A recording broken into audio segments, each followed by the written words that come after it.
Hello friends, அஸ்ஸலாமு அலைக்கும். எல்லோரும் எப்படி இருக்கீங்க? நல்லா இருக்கீங்களா? இந்த டிஷ்ஷு வந்து டிஃப்ரெண்ட்டான சமையலாக நான் மாறிடுச்சு. அதுக்கு காரணம் இருக்குதுன்னு மறுபடியும் சொல்கிறேன்.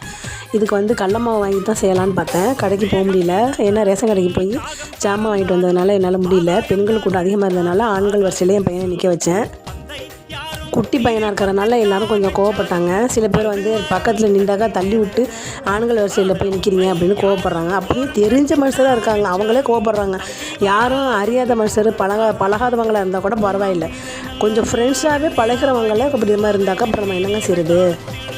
ஒரு வழியாக வாங்கிட்டு வந்தாச்சு. பணத்தையும் கரும்பையும் வாங்கிட்டு வந்தாச்சு. கடல மாவு வாங்க முடியல. அதனால் வீட்டில் இருந்த மைதா மாவு, கார்ன்ஃப்ளவர் மாவு போட்டு இந்த டிஷ்ஷு செஞ்சேன். செம்ம டேஸ்ட்டாக இருந்துச்சு. இதுக்கெல்லாம் காரணம் வந்து ரேஷன் கடைக்கு போய் ஜாமான் வாங்கின டென்ஷன் தான் நினைக்கிறேன்.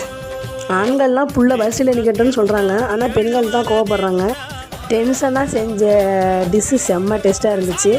நல்லா மொறுமொறுன்னு இருந்துச்சு. நான் கூட பயந்தேன், மைதா மாவு கார்ன்ஃப்ளவர் மாவு போடுறமே எப்படி இருக்கும் என்னன்ட்டு.